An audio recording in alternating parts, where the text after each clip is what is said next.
प्राप्ति के लिए एक अद्भुत साधना।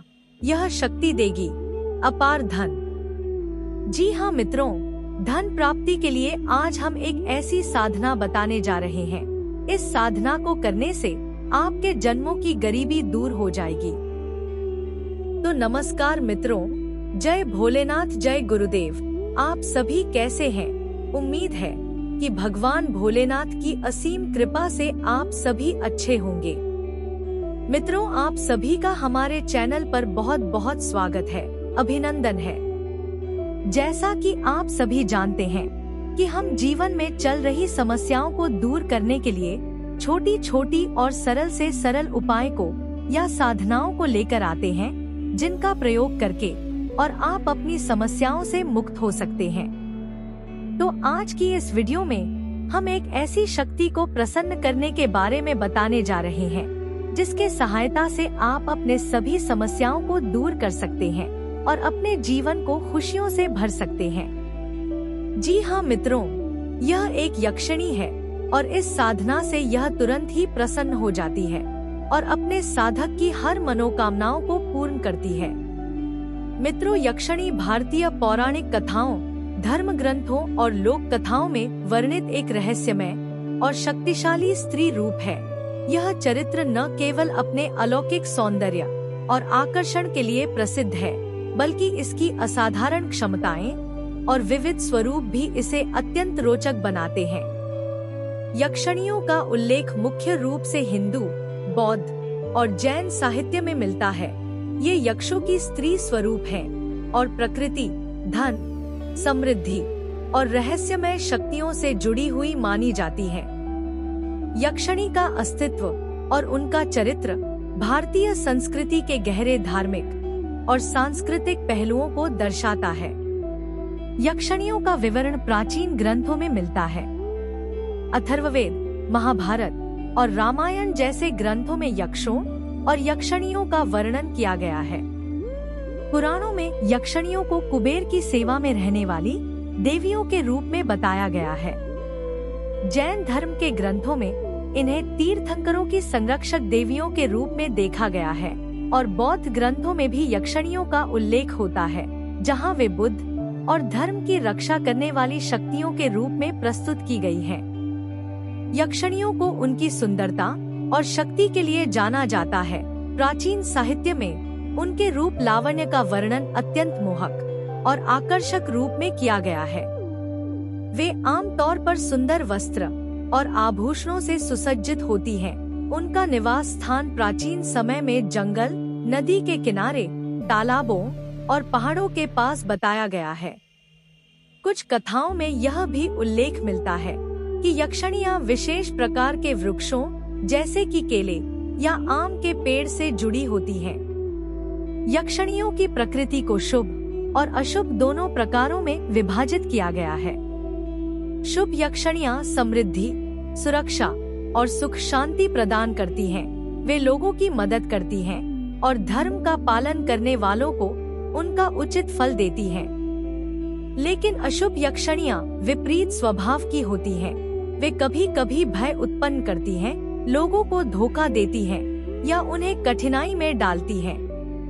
उदाहरण के लिए, प्राचीन कथाओं में कुछ यक्षिणियों को रात्रि के समय प्रकट होने वाली रहस्यमय शक्तियों के रूप में दर्शाया गया है। वे अपने मोहक स्वरूप से मानवों को आकर्षित करती हैं और उनकी परीक्षा लेती हैं। यदि व्यक्ति धर्म और सत्य के मार्ग पर होता है तो वे उसकी सहायता करती हैं, अन्यथा वे उसे दंडित करती हैं। यक्षिणियों की भूमिका भारतीय साहित्य और धर्म में अत्यंत महत्वपूर्ण है। हिंदू धर्म में वे कुबेर यानी धन के देवता की अनुचरियों के रूप में जानी जाती हैं। वे धन और समृद्धि की प्रतीक हैं और उनकी पूजा उपासना धन की प्राप्ति के लिए की जाती है। जैन धर्म में यक्षिणियां तीर्थंकरों की सुरक्षा करती हैं और उनके उपदेशों का प्रचार करती हैं। बौद्ध धर्म में यक्षिणियों को बौद्ध धर्म की रक्षा करने वाली शक्तियों के रूप में माना जाता है। लोक कथाओं और कथाओं में यक्षिणियों की कई कहानियां प्रसिद्ध हैं। एक प्रसिद्ध कथा में एक यक्षिणी को एक पीपल के पेड़ के नीचे बैठा हुआ दिखाया गया है।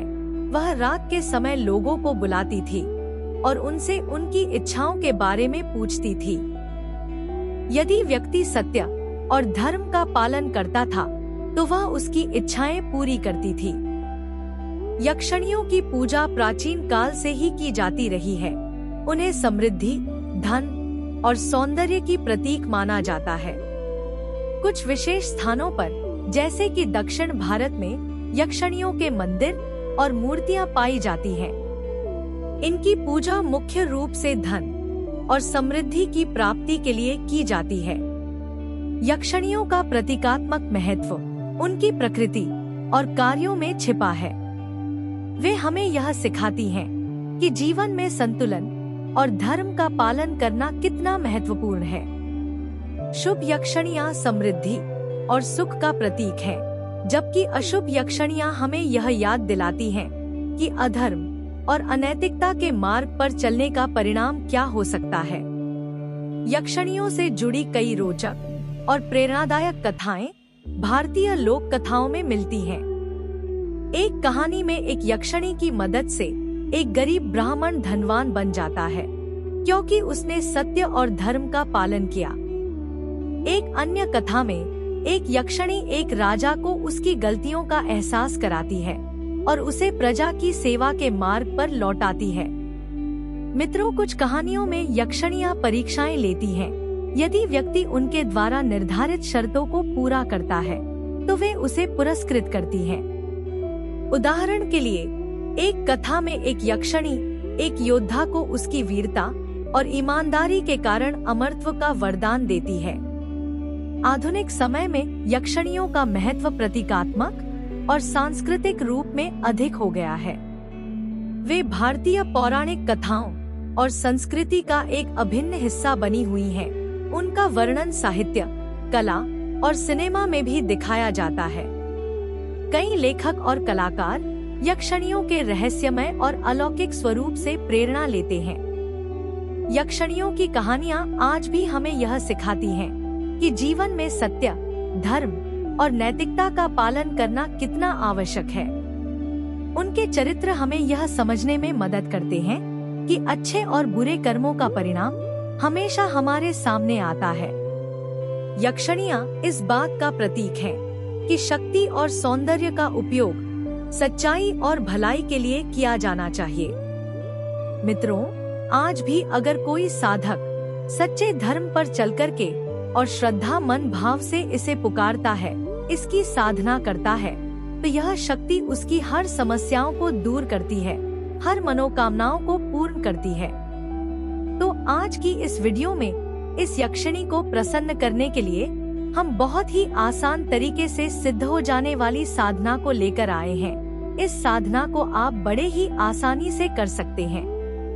तो इस साधना को कैसे करना है, कब करना है, यह सब जानने से पहले आप सभी मित्रों से एक छोटी सी रिक्वेस्ट है कि यदि आप हमारे चैनल पर नए हैं, पहली बार आए हैं, तो हमारे चैनल को सब्सक्राइब कर लें और बेल आइकन को दबाना ना भूलें, ताकि इस प्रकार की जो छोटी छोटी उपायों को या साधनाओं को लेकर आते हैं तो उसका नोटिफिकेशन आप तक पहुंच सके, इसकी जानकारी आपको मिल सके।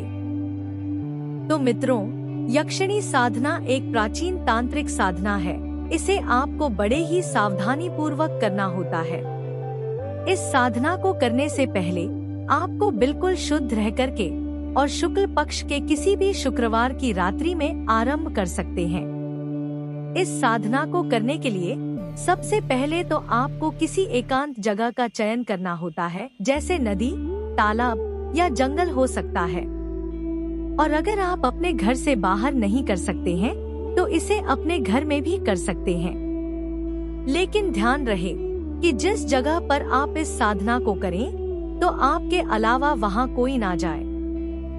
तो जहाँ भी आपको इस साधना को करना है वहाँ आपको साफ सफाई कर लेना है, थोड़ा सा गंगाजल सिंचित करके, और वहाँ शुद्ध कर लें। इसके बाद आपको एक दीपक जलाना है। दीपक आप काली तिल के तेल से जला सकते हैं और सुगंधित धूप लगाकर आपको उत्तर दिशा की ओर मुख करके और एक सुंदर आसन लगाकर स्वच्छ कपड़ा पहन करके बैठना है। बैठकर सबसे पहले आपको अपने घर के सभी देवी देवताओं से प्रार्थना करना है, उनसे आज्ञा लेना है। और अगर आपकी कोई गुरु है तो गुरु का आज्ञा लेना बहुत जरूरी है। इसके बाद जो मंत्र हम स्क्रीन पर दे रहे हैं, इस मंत्र को आपको तुलसी के माला से 3 माला जाप करना है। इस साधना का जो समय है, आप रात्रि 12 बजे के बाद आरंभ कर सकते हैं और इस साधना को आपको लगातार 27 दिन तक करना है। यह 27 दिन की साधना है। मित्रों, इस साधना को करने से पहले यदि आपके पास कोई सुरक्षा कवच है तो उसे अवश्य धारण कर लें, क्योंकि यह एक बहुत ही शक्तिशाली साधना है। जैसे ही आपका साधना पूर्ण होता है, यह यक्षिणी आपके समक्ष प्रकट होती है और आपको मनचाहा वरदान देती है, आपकी हर मनोकामनाओं को पूर्ण करती है। तो आज की वीडियो में बस इतना ही।